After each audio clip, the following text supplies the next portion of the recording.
Geof Syphers. I'm an independent consultant here in Sonoma County working on energy and climate issues.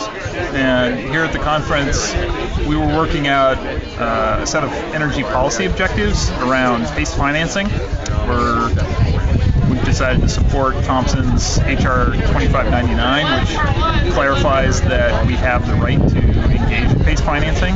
And we also looked at tax credits and the problem that public sector, local governments really don't have the opportunity to take advantage of tax credits. And so we looked at private partnerships, we looked at power purchase agreements, and also looked at the possibility of a resale market for tax credits so that renewable energy projects can gain access to that funding. And the third area that we looked at was energy efficiency and conservation block grants. So we looked at making a return of that program at the federal level, but making it competitive so that it would be easier to stomach for folks looking to fund a new program. I'm Cindy Tuck. I'm the State Legislative Director at the Association of California Water Agencies. My office is in Sacramento.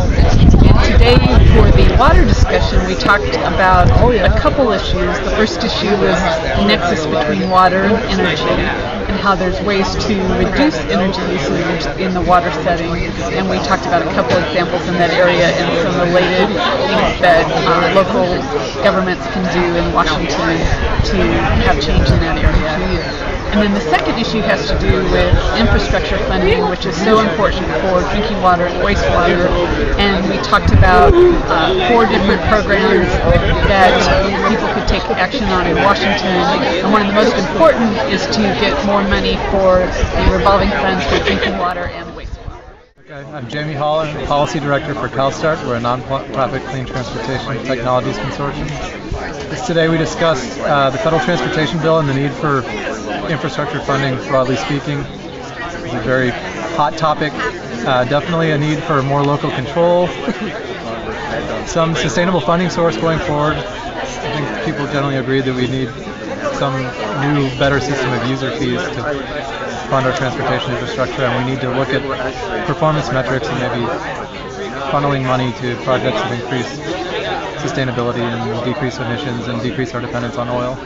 Then we shifted gears and talked about vehicle and fuel technologies, all of which everyone realizes there are many benefits from and many reasons to have, but they're very expensive.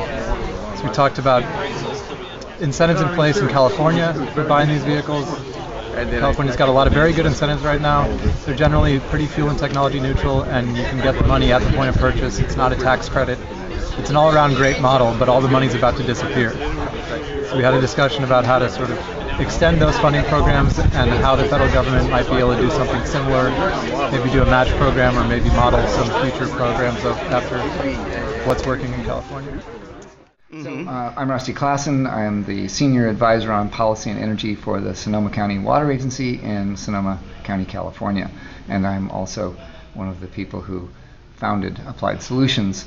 We have just come from a 2-day conference which united people from, I think, 32 different cities and political polities across the nation, and sit together to talk about all of what we're concerned with when it comes to how we can actually make a vital economy and a clean environment and a robust energy economy come together using the power of local government.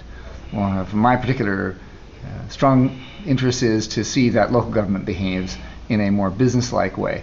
We have the underlying capacity for every enterprise to stand on. And since we are the foundation, and we do provide the taxing capacity and the permit capacity and the land use programs and so forth, the roads and all the infrastructure, I want myself, and we need local government to mature to the point where we recognize that we are a business partner, not the subject of the imposed conditions from the business community.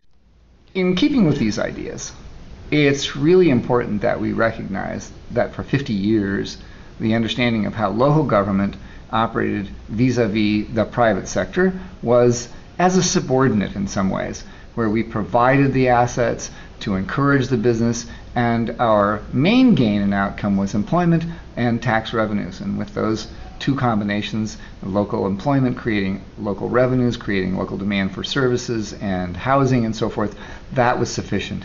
Well, that day is over. So in post-war America, up until the year 2000, we could live with that paradigm, and that paradigm is gone. Not just shifting, it's over. And the new paradigm is local government as a competitive business entity. If that can be achieved, if local government can understand that it is a counterparty in these long rumored public-private partnerships, now we have an ability to say, what does local government want as the long-term output of the partnership with the private entity? And under those conditions, we see much more prosperity likely if the community is a partner in these enterprises. It has stake, it has risk, it also gets to participate in the upside of the venue rather than the historic capacity, which is to take all the risk and let the reward go to private parties because that is its perceived job. I'm Anna Garcia, and I'm the Acting Program Manager for the Office of Weatherization and Intergovernmental Programs at the DOE. You know, I came out to the conference to deliver the keynote lunch speech and to get a better sense of what communities are doing as innovators on developing energy efficiency and renewable energy projects. And I have learned a great deal more from these people, I think, than they learned from me today, even though I was able to make them aware of a number of things we have going on at the Department of Energy. They have real on-the-ground projects that are breaking ground in all kinds of areas in terms of bringing partners to the table, developing innovative financing models, executing projects that are going to save energy and money. And it's just exciting to see all of the good things that are going on at the local level.